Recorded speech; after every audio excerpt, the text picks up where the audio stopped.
Welcome to the Startup Grind.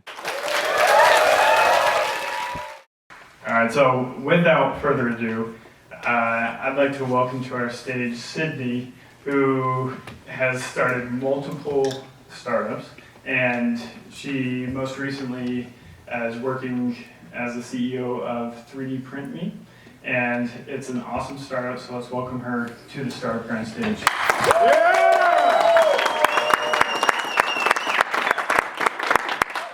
You guys win an award for that. Yeah, so you kind of have to eat the mic, but hopefully you're hungry. I'm proud of that. Awesome. So, rowdy crowd we have tonight. That's awesome.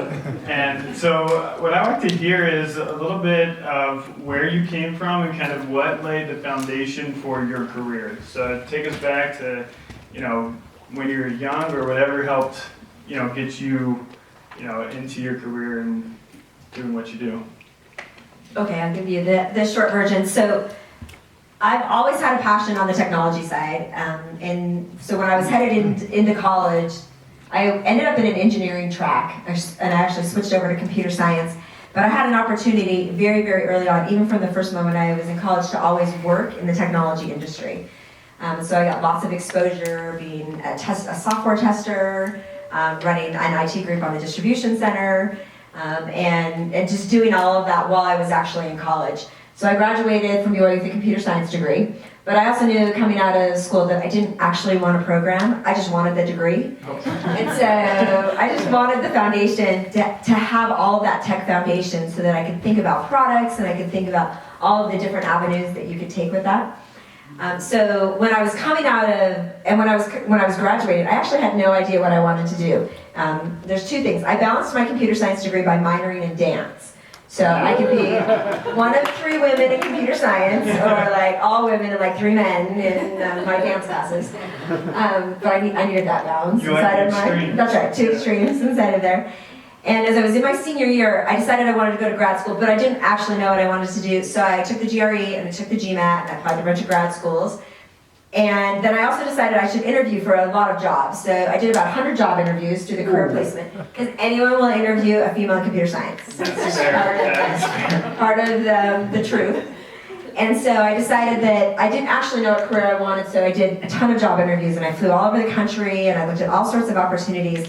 And I'd also applied to grad school. And so it happened that about the same time I was getting offers in, I also got accepted to BYU's MBA day program. So and at that time I got an offer to go work from Novell in a bunch of different divisions, but one of them happened to be in technical support, which was a 24/7 group. So I went to them and said, hey, if I come work for you, will you work with my daytime MBA schedule? And they said yes. So I started working for them, and I was responsible for Novell's directory services on the front line. So I took that job because I could go to school 8 to noon, do my group study noon to 4, and work the 5 to 11 shift 6 days a week. And so I did that, and I'm like, Go big. well, in my world it's like, oh, you can do anything for some short amount of time, Sure. right? So if you know what that horizon is, you can make it happen. And so I did that, and we got married like 3 days before I started that journey. And working for Novell ended up to be a really great platform for my career, because you get to work for a big company. And at the time, right, Novell was at a high. We were competing directly with Microsoft. So when I did my graduate degree while I was there, and I got the opportunity to move from frontline to the escalation team, and then also become one of the worldwide trainers for directory services. So I got to travel to all of our biggest clients all over the world and do all of the technical training. So I had to teach for like 4 years at the brain shares all over the world and work with any of our largest customers. And it ended up being a really great experience, because then when I came out of grad school, I had decided I was going to be a management consultant. So I had all my job offers lined up that direction, and I'd been the president of the Management Consulting Club in grad school during my MBA program. And then at the last minute I decided I actually didn't want to travel that much. That sounded like a really bad plan, to be on the road 5 days a week. And so I decided to switch over and run directory services product management at Novell. So I switched into the product management group, and NDS eDirectory happened to be my product, and we got the opportunity to build like a 1 billion user tree and define an XML language and do a bunch of things. It was Novell Directory Services. Okay. So it was an LDAP based directory before like everything was an LDAP, standards based directory. And it was a great opportunity because, again, I still got to be really drive product, right? So all of that technology background for me has always been about really fundamentally understanding how products are built, how you make trade-offs in those decisions, how you create MVP, how you make compelling products, and understanding the technical trade-offs that you make, even though I don't have to program. And so for me, that my foundation of my career has always been around how you combine all of that technical with the marketing and the customer and the product acquisition, or the customer acquisition. So from there, when I left Novell, I went into the startup land to a company called NextPage, raised a ton of money early on, and eventually it was a federated search company. We eventually sold it to a company called Fast Search and Transfer out of Norway, which then was bought by Microsoft. And when Fast bought that division of our company, they bought all the employees and the technology, and it actually became the Microsoft office here. Some of those employees actually still work at the Microsoft office that came from our original company. And then our investors let us take the proceeds of that and invest it back into a company that we focused on document compliance and retention. And we eventually sold that about 3 years ago to Proofpoint. Proofpoint is still based here, and they have a massive expansion they've done in the state of Utah. I think they're up to 400 or 500 employees, or they will be over the course of the next year. So again, it was a really great investment here. All during the time that even when I was at NextPage, community's been a big part of my career. I feel like taking the time to be able to give back and network and meet people leads you down paths you never imagined that it would. So even during my NextPage days in Novell, I've always been focused on building a big network, and I had opportunities to consult and work with lots and lots of startups and get exposure to all sorts of new technologies. So I was early in social. Before podcasting was even called podcasting, we started a venture that wasn't even available on iTunes, but we actually started a social media company around podcasting. I worked with a guy named John Furrier, who recruited Robert Scoble away from Microsoft when we were doing podcasting in the very early days. And I did a number of companies just kind of on the side, working with them. One of the things I found is that I really love the consumer side. Enterprise software is really great, but it's not really like sexy and fun and cool. And there's really interesting things happening on the consumer side. And so I found myself, especially with all of the social media experience, really drawn into the social media side. Which led me, when I left NextPage, we had done a last round of financing, and I had decided that I would stay at NextPage while we closed this round of financing because I wanted all of the experience of fundraising and being on the road and having to build those pitches. And then as we finalized that fundraising, I decided that I'd been at NextPage for quite a while, that I would go. And so I went over to a social media company that was called FamilyLink. We launched that company based off of the Facebook platform. We grew to 80 million users. We had 26 million monthly active users. And eventually we sold that to Ancestry.com.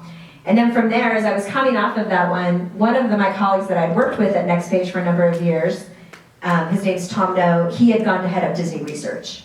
And so Disney Research is a group inside of Disney under Imagineering that's all focused on solving really early stage technology problems that are related to Disney. So their computer vision, their robotics, their big data, their 3D modeling, their animation, all sorts of things that really require the smart people coming out of academia to solve. And so Disney Research was created under Ed Catmull to go do that. And Tom had started a new group called Targeted at Entrepreneurs in Residence to go figure out how to commercialize technology coming out of research. So he had called me, and I was coming off, and timing just worked out, and he said, would you consider coming? We have no idea what this will look like. And I said, yeah, I get it. We have no idea if we'll actually be able to spin stuff out or what we'll get to work on, but it sounds like a really good idea, so I should go do that. And so I jumped in to work with Tom at Disney Research, and I spent 4 years at Disney Imagineering working in, and the great thing about Disney Research was we got to work across all the business units. So from ESPN to ABC to studios to interactive to theme parks, and do really, really interesting technology applications and figure out ultimately how we would make businesses out of them. So I spent 4 years doing that. And then about a year and a half ago, all that exposure at Disney created a really interesting opportunity that I saw across the 3D printing world. And the opportunity to say, 3D printing is now this interesting intersection with what's available from the technology side and what we can do for consumers. And can we go after creating a business? So we created 3DplusMe, which is really focused on a platform for retail personalization. So we have if you want to be Iron Man, we can make you Iron Man. And so we created a technology that lets us do that at scale. We partnered with Marvel, Major League Baseball, Major League Soccer. We work with Assassin's Creed and Halo and Lord of the Rings and Harry Potter. and we allow you to take any of those brands and create personalized experiences, ultimately merchandise, using 3D printing off of the technology platform. And it's been a really, really crazy year. We launched first product in June of last year. We launched at the Major League Baseball All-Star Game, and we were at the World Series, actually. And then we launched at San Diego Comic-Con. We did a big retail test with Walmart. We did permanent installations with Toys R Us in Times Square and in FAO Schwartz, and then that's led to a whole other series of things. We're currently live in the Oakland A's Stadium, a number of other places where our technology gets adopted and used to create these transformative brand experiences. And our company's really built around a lot of experience we gained from Disney about building story-driven experiences to drive more transformative experiences for consumers. So there you go. And I'm sitting here today. Yeah, here you are, started. That's right. So, did you ever sleep? I was really tired the other night.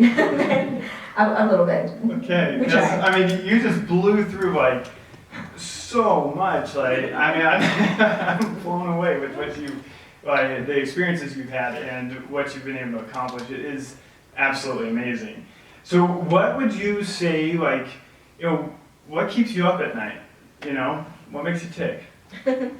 That's funny. Someone asked me that question the other day. They said, what's the thing that makes you get up every day? Who was it that asked me that? I can't remember. It was some interview, and it's actually a really great question. So one of the things I know is that from my business side, so outside of my family, Yeah. right? And when I think about opportunities or where I want to spend my time or the opportunity cost, for me, I'm super passionate about the intersection of technologies and consumers and finding new, interesting ways. As I look back on my career, one of the trends that has often been true is that I've often been drawn to whatever the new technologies are coming out that I think create new opportunities for businesses. So whether that was early days of social media or interesting things in 3D printing. And for me, the opportunity to create product and think about customer acquisition is really interesting. Right? So I don't wake up every day loving finance models. That's not in my DNA, but I will do it.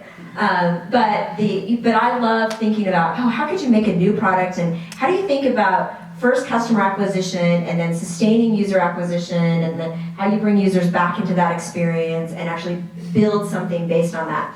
Lots of times people come to me, because I've done lots of consulting for companies or on boards over the year, and I always get, initially people would come and say, hey, I need a social media campaign. Can you build me a social media campaign? And I'd often say, I have no idea if you even need a social media campaign, because that's actually not your problem. Your problem is a different problem, which is, who's your customer, how are we trying to get them, and then where do they hang out, and then how do we actually get them to be your customer and come back? And then the other place that I am always drawing people to is, people often build applications, and when they build applications, they always build them for steady state. If I have 1 million users, this application is amazing, right? And it will change the life of every person who ever touches it. The problem is no application has 1 million users on day one. And so the greater challenge is acquisition. The greater challenge is, how do you get the first 1,000 and then the next 1,000? And why do they come back? And what's their frequency of use? And what are those metrics that drive them into some kind of a conversion cycle? So to answer that, those are the types of things where my passion lies, my brain automatically goes. One of the things that I also gained a great appreciation from Disney that I didn't have as strong as appreciation before working with them was the power of story inside of your applications, and not just your marketing pitch, right? Your marketing pitch is interesting and it's your messaging, but what does it actually mean to build a story-driven experience, to do things because that's what sells people, and whatever it is you're doing, right? It's the story, it's the reason, it's how they look like a hero, and whatever that kind of sell is. And so how do you create that deep and meaningful experience? And Disney is the master at that. I remember working on my first Star Wars experience with them, and Imagineering, that's their job, right? Their job is that you're sitting there and you're working on something, and they're like, well, we'll bring Imagineering in, and they will make sure that the story works. But that's their job. They come in, and every aspect of that makes sense. I was in Orlando last week at Star Wars Weekends, and we were talking about, because I have there's already no product there. But I'm in Star Wars Weekends, and the room that is the merchandise room, it's full story, right? So we're sitting there, we're talking about one of the technology areas that guests come to, and we're like, well, this is supposed to be the flight hangar, right? So this is where all the ships come, and it's supposed to be kind of clean. So we're actually not going to have all those wires, right, like hanging, because that wouldn't make sense. right, inside of this specific room, because that's not part of the story. Now, if you want to go to like the Tatooine experience, it's in the other building, right, and it's staged that way. But the story matters, right, and even when they're thinking about building product, if you're going to be frozen in carbonite, you're going to be frozen in carbonite, part of a story, right? So originally Han Solo was frozen in carbonite, but it actually became a punishment for all sorts of crimes in later movies. So you can build, so for them, actually knowing that backstory creates the story for how they generate any display and any setup. And it's very deeply rooted in everything that they do, so that when a guest experiences something, it makes sense. And because it makes sense, people spend more money, they're more loyal to the brand, and they come back time and time again. And that is true for anything in the world where you want them to engage again. It's the power of the story, it's the power of the conversion. So tomorrow you're going to have an investor meeting. I just feel like you're not going to have many issues. To me, this is just pure gold. So talk to me. So you jumped over family and where you choose to spend your time. Can you share with us where you find your balance? Some days better than others. Sure. So I have 3 kids. I have a 14, a 9, and a 7. Mm-hmm. I have a 7-year-old, and balance is always really hard. But I've tried really hard. This is the way I started working years ago. When my first son was born, I worked for a number of years before Ryan was born, and it was really easy to be the one who stays at the office until 9 or 10. And changing that actually took a bunch of time. When Ryan was little, I used to work, stay at the office a lot longer hours.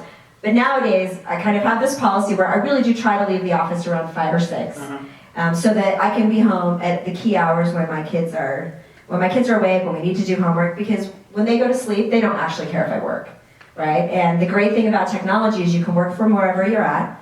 You can bring your computer up, you can talk to people, you can Skype with people, and we try to make that also part of our culture at my company, where it's okay if you're not in the office, right? As long as everyone's meeting their objectives, we're collaborating on things that we need to, everyone's getting stuff done that they need to. We don't care if you're sitting there in the office. So I try to be really good about that. Some days I'm not as good. And lately I've been taking, I'll do silly things on flights so that I'm at my kids' games. That's cool. Right? So in the last 4 weeks I've taken 6 red-eyes. Because if I take the red-eye, I can be at Ryan's soccer game, right? We can do homework, and then I can leave the house at 10 o'clock when they're just fine, and then I can be there the next day. And on Saturday, I had to stay through a Friday night, so then I took the 6 a.m. flight home because then I could be at the soccer game by 8:30, right? And so I do make silly decisions that do make me tired, but it doesn't mean I get to be at my kids' games, and those are really important to me, right? So more important than my work are my kids and my family. And finding balance is sometimes hard, but I make Herculean efforts to try to be at their activities. And I will schedule business trips around, specific things that are important to them, or try to manage that the very best that I can. And I think it's important in businesses that we work in and in cultures that we let people perform. They have to perform, but have the flexibility that they need to do to also be successful in their life. Because if you don't allow for that balance, it's hard to have people love to work for you. So, do your kids ever get jealous that you're going to Star Wars Week and then catching a red eye to be back for their game? Why didn't you just take me, Mom? Yeah, exactly. Sometimes they're pretty good about it. For all the years that I worked at Disney, to be fair, they went to Disney World 10 times. Okay.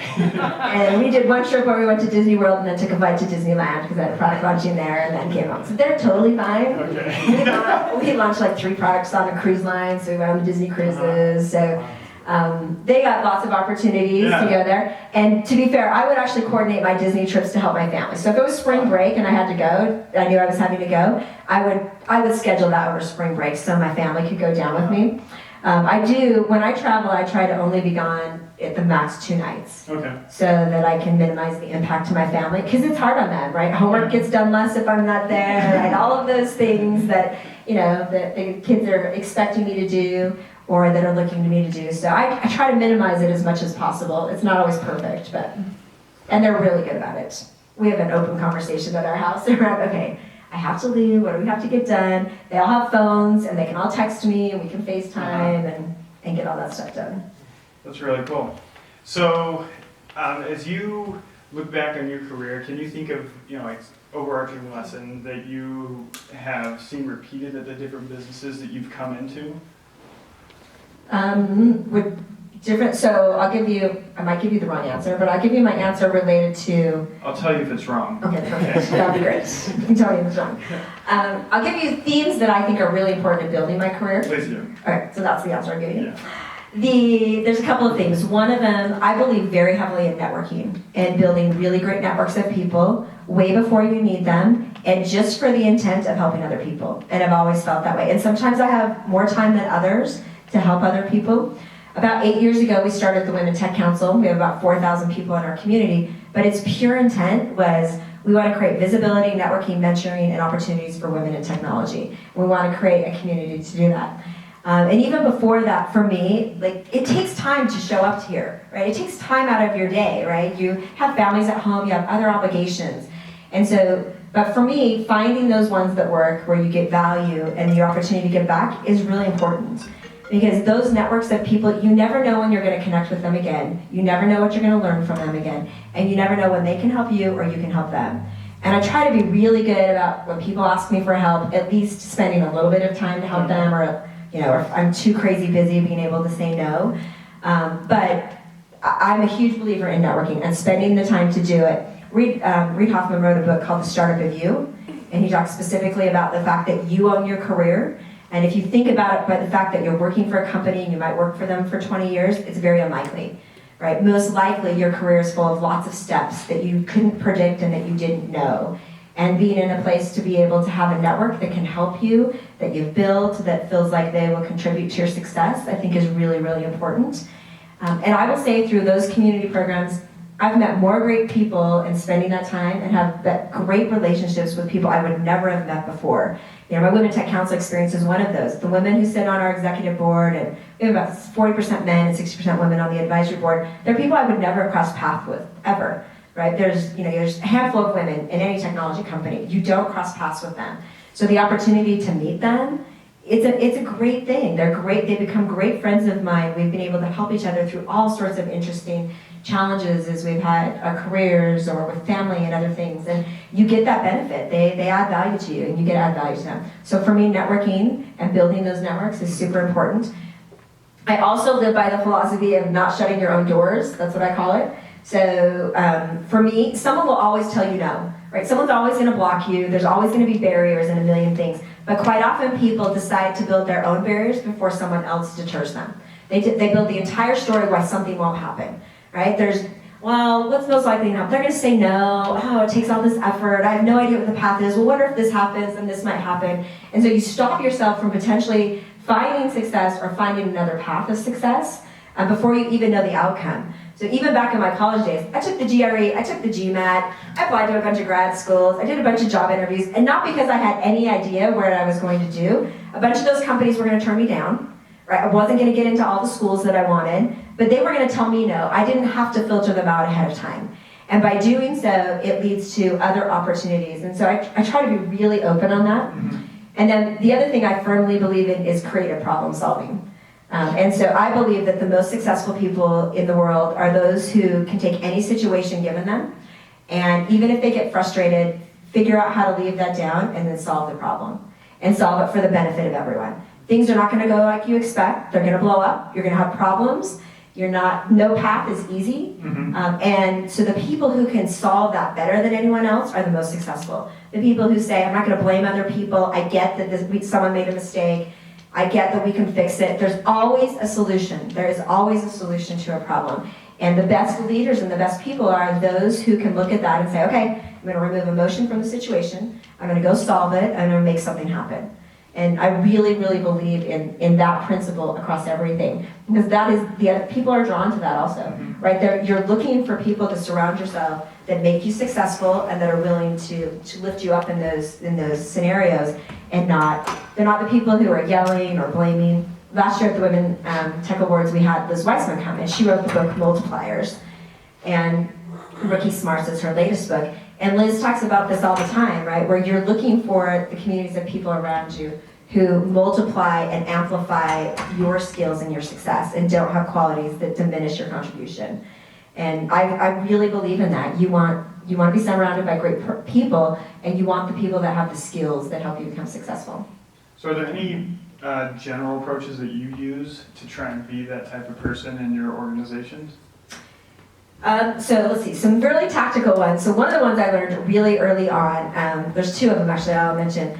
One of the ones I learned early on from a guy named Brad Anderson, who's actually one of the VPs up at Microsoft now. We worked in product management together at Novell. And Brad was really, really great at working with the sales guys and customers. So I've learned a couple of things. Anytime you can work with customers and sales guys and figure out how to make sure when you interact with them they love you, that's a really great skill set.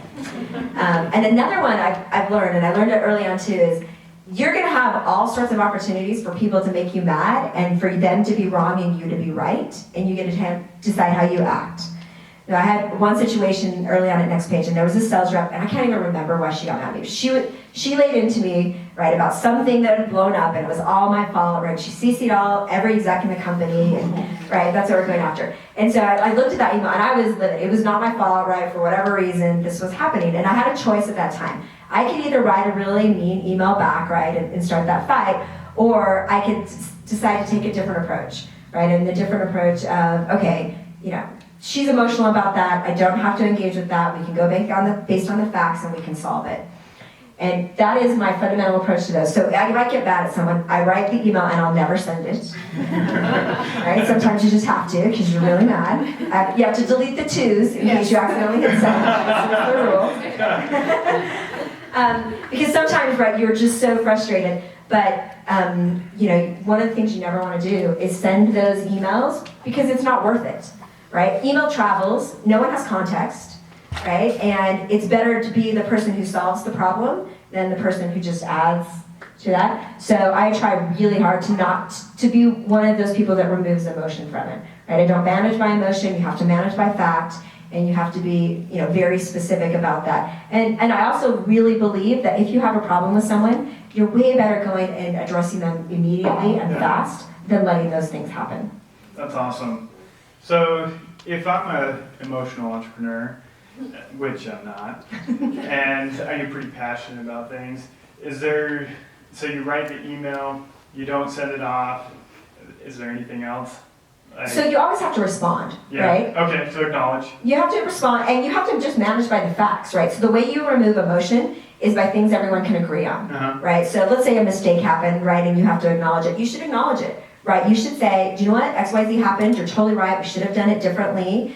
Let's figure out the steps so this doesn't happen, and what do we need to do to fix what has ever occurred from the consequence of that. Right, you can be very factual and very driven without accusing someone of being wrong, right, without creating more emotion, without calling names, without blaming someone. You can just create a better conversation that helps the business and also is a reflection of how you manage things inside of there. People are passionate, right? Tom, who's our CTO, he and I will argue about, you know, like he has one certain way a model should be, and I have a certain way, right? And we'll have those conversations, right? But we're never attacking, right? And we're just trying to solve. And even if we do get too emotional, we always come back to it. We're like, okay, yeah, we were a little emotional about that. Okay, we'll get over that, and we'll solve the problem and move on. Very cool. So when I look at your different businesses you work at, it seems like you've had quite a spectrum of customers you've really targeted. How is the storytelling different for when you're going after the enterprise customer versus the family? Or is it storytelling basically the same because we're all just human beings? I mean, stories, right? They have a specific dynamic that a story goes through, right? And a specific arc that you're expecting. And no matter where you are, the stories are the same. I remember when I very first joined Next Page, Brad Pello, he was the CEO, and I remember saying, what Brad is an amazing storyteller. So he led the effort where we raised $58 million. And he did it because he was such a great storyteller, right? He could tell the story of the business and why we would change the world, right? And that was an enterprise, B2B, federated search, working with companies like the AICPA and Reed Elsevier and Grant Thornton and all of these really big enterprise type of companies. But he could raise those funds because he was such a great storyteller. The best fundraisers in the world are the best storytellers, and it doesn't matter what industry they're in. They're the ones who understand how to tell you what that problem is and why this technology solution will solve it and why it will really take over the world and why you should be part of that because it's going to change everything. And it doesn't matter if it's enterprise software, or if it's social media, or if it's 3D printing. All of those are based on stories. So I want to get your opinion on a couple products. So you had your Twitter picture has Google Glass. Yeah. What are your thoughts on Google Yeah, I Glass? should change my picture, huh? So I own the Google Glass. Well, I personally have two issues. One is they're clearly not fashionable enough to wear for me. So I love the concept of being able to see that feed right in your eye. It's really, the idea that you can just like visually see that without having to change is actually really, really powerful. When you put them on and you experience them, like there's something there. Now it's early, like 0.5 technology, Sure. right? But the idea that you can get that much information that small and be able to read it and consume it and interact with it is really interesting. Google Glass has some challenges, right? From the form factor to it's really weird, it's really awkward to wear that all the time. Can't necessarily drive with it, right? But it's demonstrating what is going to happen, right? And the Apple Watch is a generation of that. For me, the Google Glass also had issues around the fact that you had to have an Android phone to really make use of it. So it doesn't actually work that great on my iPhone, where if you have an Android phone, you know, the entire world is synced and you can do so much more.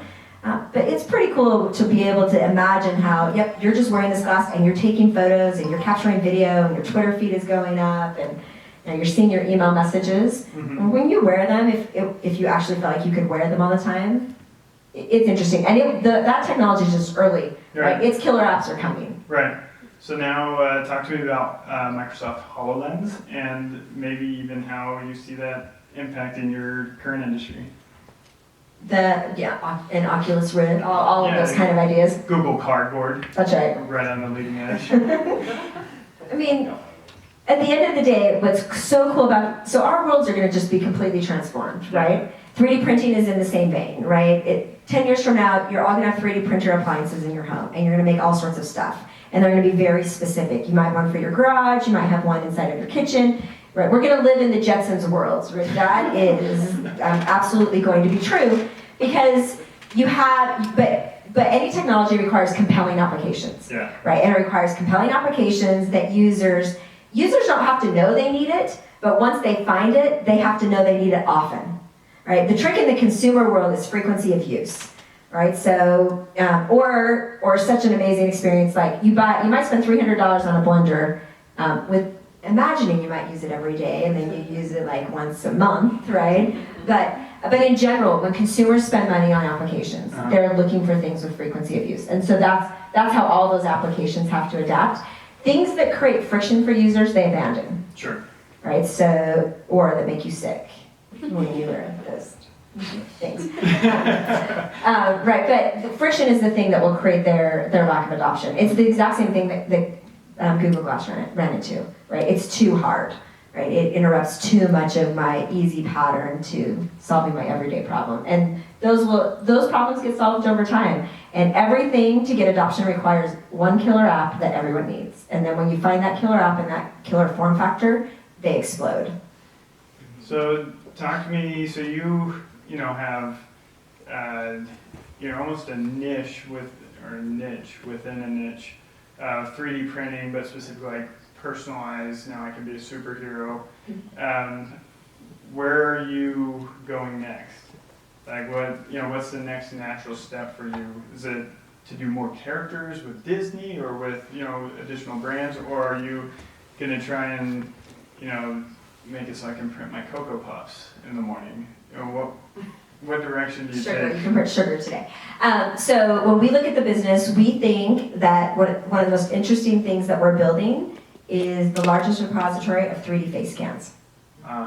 Right? So sure, I need killer applications to drive acquisition of 3D face scans, but in our world, we don't care. We care if you buy or not, but we don't, right? We care that every person who comes through gives us a high-resolution 3D face scan, because we get your high-resolution 3D face scan, we get your email address, we get a bunch of information about you that leads us to other interesting ideas for applications that we can leverage that data. Really cool. And for us, when we think about that platform, so my mind always goes back to the thing I said before, which is how do you think about first acquisition of customers, right? Because the thing you're building is only interesting when you have data in it or people using it.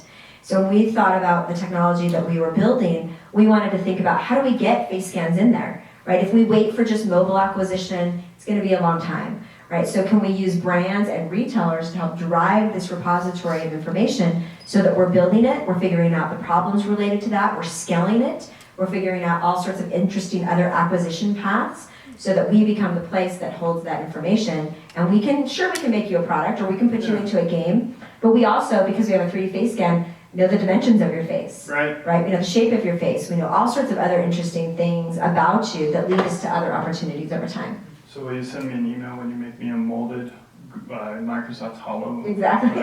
Exactly. That type of data helps those types of things. That's okay. So, I mean, this reminds me, I was invited to participate in a research study, and they needed a brain scan. And the compelling offer they gave me was I could 3D print my brain. Cool. And so it's just, the same thing. It's just like, you can, I wear glasses, so you could show me the latest styles of glasses in my app. So, awesome. That's right. And that's for us, what we found is that acquisition becomes easier when you create wow moments for consumers, right? So in our world, sure, you get to see yourself playing for the World Series team or for Ironman, but because you get that experience, you're willing to give us the value exchange of your email address, right? And it's the combination of that data, because users give you information only for value, right? When you hit a website and they ask you for your email address, you never do it, right? Unless they gave you enough value for you to give them information. So in our world, we can get your 3D face scan and your information because there's a value exchange, which is how amazing you look as a superhero.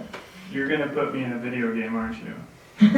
Yes, you'll get put in a video game. I think that's so cool.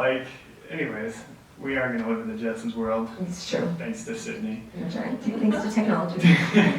So, as you look at the 3D printing space, you've got your food, you've got, it's being used in industry, I know, to, you can 3D print metal to parts that have worn down, and then you've got your hobbyists. Where's the next dimension? You got your metal, your plastic, and your sugar. Do you have any thoughts on what we might print next?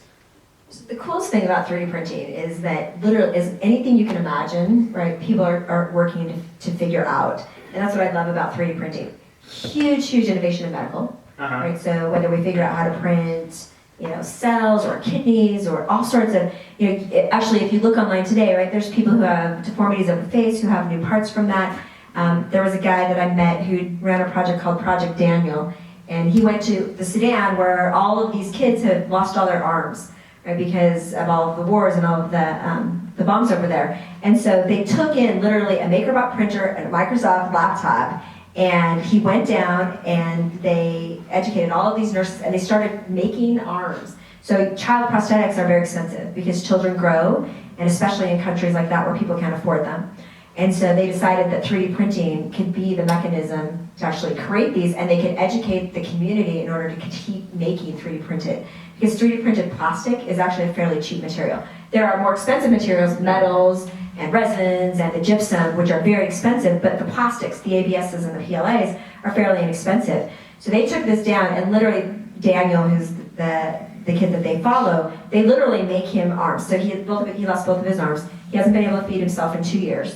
And they come down and they 3D print these arms for him, and they made a working hand mechanism so that he could operate it. And you actually see him for the first time be able to feed himself, be able to catch a ball, right? Like that's life-changing for those. And 3D printing makes it affordable. There's no other way in the world that he gets arms unless you allow things like 3D printing to make the difference. There's a 3D printer in space at the NASA Center so that they can remake parts when they need. Almost every airplane you fly in today probably has a 3D printed part. Boeing uses them extensively. The metal, the new printers, carbon fiber or metal, right? They're interesting. Now, they still have, the economics of them don't make sense across the board. That's the biggest challenge. But every manufacturing facility that I'm aware of, even everyone in China, has already moved to 3D printing for prototyping. We're no longer in the soft mold, hard mold business. We're in the 3D printing world, because then it's an exact replica of the SolidWorks file that you send over. And then, we still have to make hard molds in order to do vacuum for plastic or things like that. But everyone's already using 3D printing for those kind of applications. And then the food printers are very, very new. Like there was an experiment with the pizza printer. It looks disgusting. But I love the sugar printer. The sugar printer, which is the chef jet that 3D Systems make, is super cool because it lays down sugar. So 3D Systems has a powder-based printer. And so almost anything you can imagine you can get to powder form and you can create a chemical reaction to form, they can throw through that printer. So they'll use sugar, they do ceramics, they do gypsum. So the sugar printer is this really refined sugar, and then it's basically like sugar water and food coloring and coloring. And then they make all these really cool shapes. The ultimate wedding cake. Oh, totally. I love it. It's awesome. That's like my favorite printer in the entire planet because it's just so creative in its specific application. It's still too expensive for you to own in your homes, but those will start to change. The consumer market, you can buy a consumer printer, right, at Staples or any other place, but it's not interesting for you to buy because what are you going to print?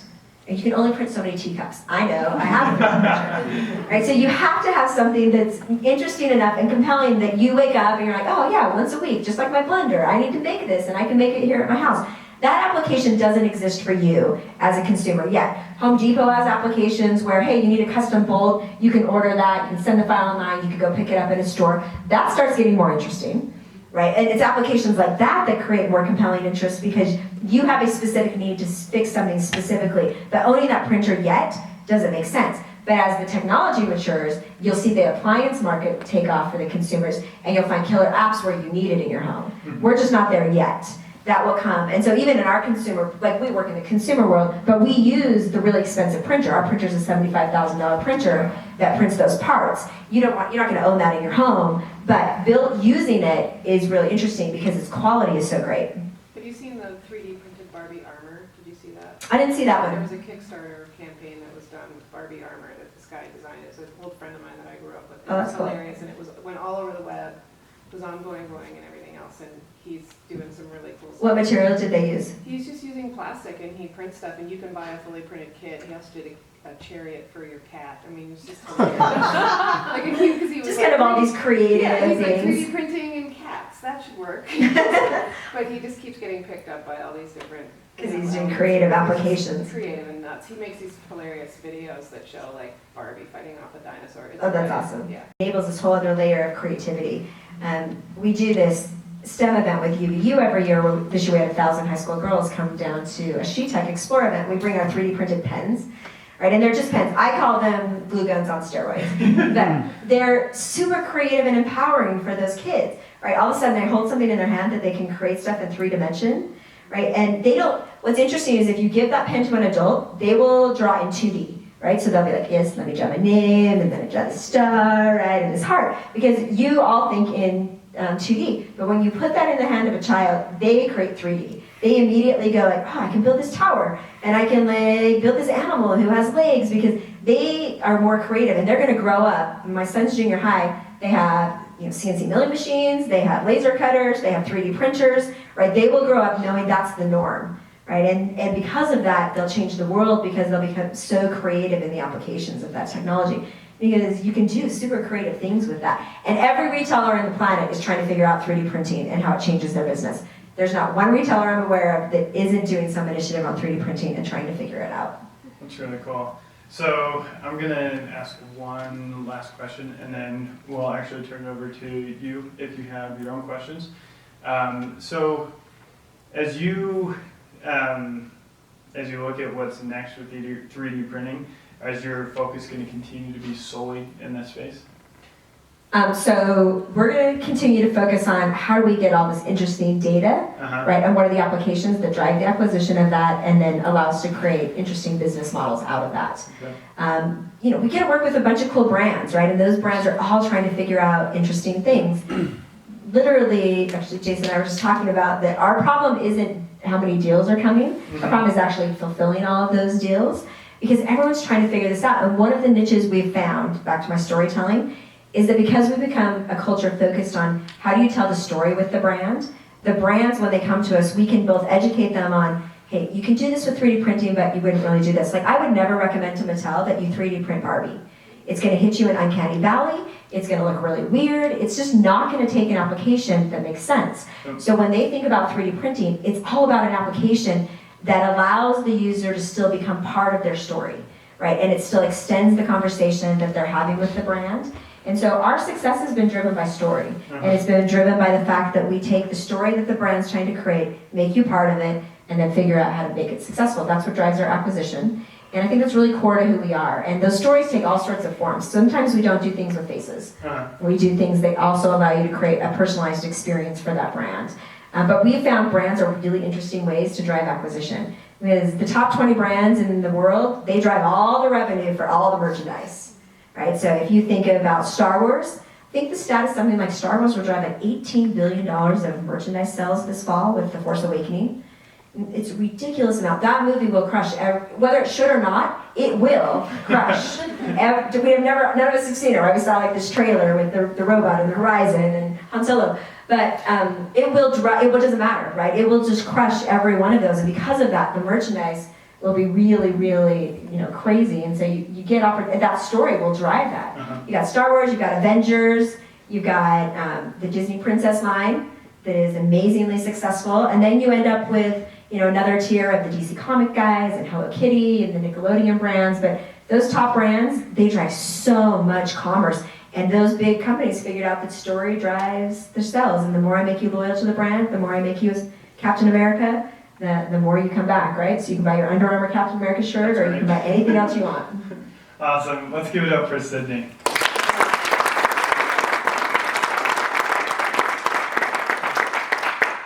All right, so we got time for just a handful of questions. I'll bring you a mic. Okay.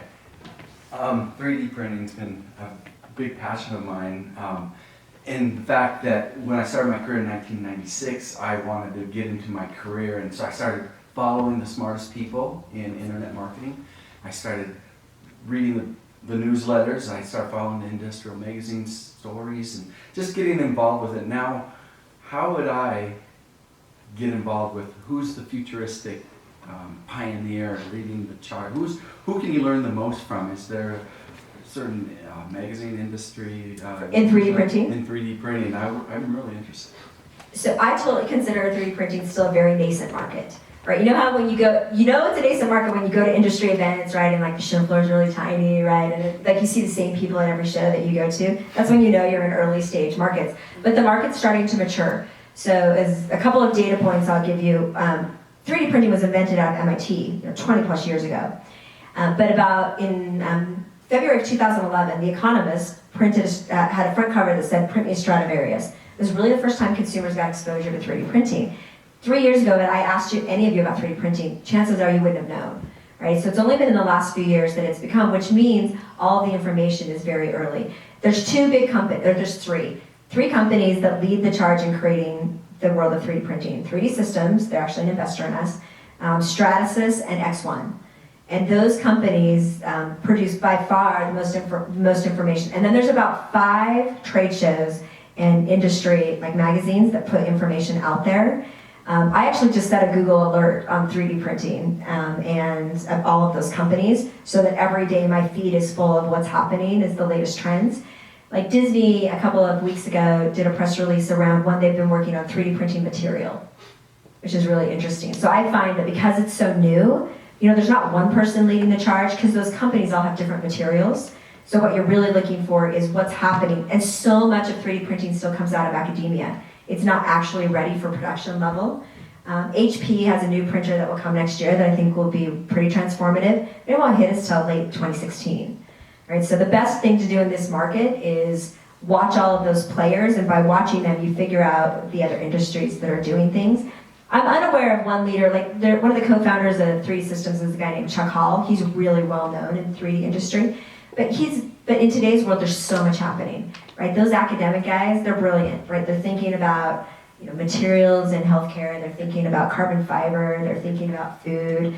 Because and a couple of other things happened. There's 2 patents have expired. So about a year ago, the FDM patent expired. That's why you saw everyone explode into all of the Kickstarter and all of the littler printers. They're like, you can buy it for $100. There's another patent set to expire in a year that 3D Systems holds that will change the color market. Because in today's world, there's hardly any choices in full color 3D printing. There's the printer we use, MCore does it based on paper, but their paper printer is like a laser cutter and Elmer's glue. Like that, like literally, you print color on both sides of papers, you cut it up, and you put it together. And so the full color market is waiting for some patents to expire on the material side, and that will bring the economics of that world down and create the next wave, just like the FDM guys a few years ago, or a year ago. So it sounds like you were on a very promising and productive career path traditionally, and I missed the part where you switched over to successful entrepreneur. How did you do that? What was critical mass for you? When did you decide the time was right? Was it the idea, the people? Really, what was the critical mass to move from a corporate gig to entrepreneur? That's a great question. I actually don't know if I know the full answer as to why I switched at that time, but a couple of things. So one thing that always weighs on my mind is like the opportunity cost between two ideas, right? It's definitely the safer path to stay at corporate America and like move up, right? And but I felt like, so I had done a lot of great things at Novell, and I had this great opportunity to run this product line, but I found myself wanting this opportunity of like, oh, what if, right? What if it actually becomes successful? And for me, almost every place that I've really gone has been about the opportunity cost, right? And sometimes it's unknown, and sometimes I take risks. Like taking the Disney thing was a total risk, right? I'm like, I have no idea if this is gonna work out. I have no idea what I'm doing. I'm not sure I actually have a formal strategy, but I do know that it's all based for me on opportunity cost. And if I can see something where I'm like, okay, if it actually works and it has a higher chance of working, or the experience is interesting enough. Like my last year at Next Page, I stayed because we were fundraising. And for me, it was the experience of fundraising that I wanted. And that really drove me to finish that year before I left to the next thing. So a lot of times I make decisions based on what I want to learn and where I want to go without necessarily knowing the outcome. And someone said it earlier, I like working with good people, right? And I like finding great groups of people. The most frustrating place for me to ever be is when I'm working with people where you feel like you can't actually be successful in that environment. And I've had a few times in my career where that's been true. I'm like, this is not going to work, right? It's so frustrating that you actually can't be successful because of the environment. So sometimes I make choices just purely based on what I'm going to learn. And I'm just going to go for it. And I would say that taking risks on startups becomes harder as you progress in your career because your risk profile changes, right? When you're young, when I was in college, the center of entrepreneurship wasn't what it is today, right? Everyone who goes through the business school today comes out going, yes, I should be an entrepreneur. Like, that's what I should do because that's what everyone does. But your risk profile in college is nothing, right? So start a company, right? If it fails or not, you don't have a family and a mortgage. And I think as you get progressing your career, those are the things that create more challenges. Reid Hoffman in the book Startup of You talks about the fact that it's okay to invest not just in your career, but in other things that diversify both your experience and your opportunities. And I like that philosophy a lot, that you own that diversification of your career so that you learn more things and you can figure out how to take the next step in the right risk profile for you. So you mentioned 3D scans of people's faces and emails, which to me raises a giant privacy flag.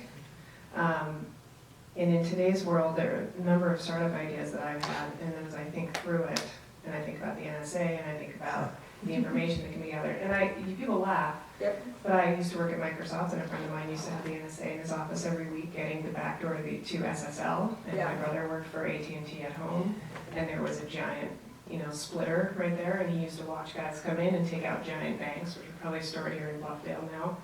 And that kind of data acquisition freaks me out a little bit.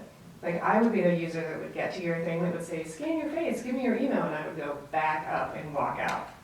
So how do you balance that customer acquisition against the risk to people's privacy? I mean, almost the only way you can, which is people opt in, right? So you agree to terms and conditions. But what's your ethical, moral perspective on that? Our perspective on that is we're going to do everything we can to protect that data, right? We're not going to use it, nor are we going to allow anyone to use it for any inappropriate purposes across the way. Now, you may not be able to control like the NSA, but in our world of acquisition, right, we care a lot about the protection of data, right? And we actually even store the data separately, right? So it's not like that your face files themselves actually identify who you are unless you have the connected data. So we do a lot of data separation in our model architecture too. We make sure users know what they're getting into, they can opt in, they can contact us in order to remove that data if they want. But at the end of the day, anyone who has information has to be a steward of it, right, and use it in the best way possible. And we feel the same way about our data.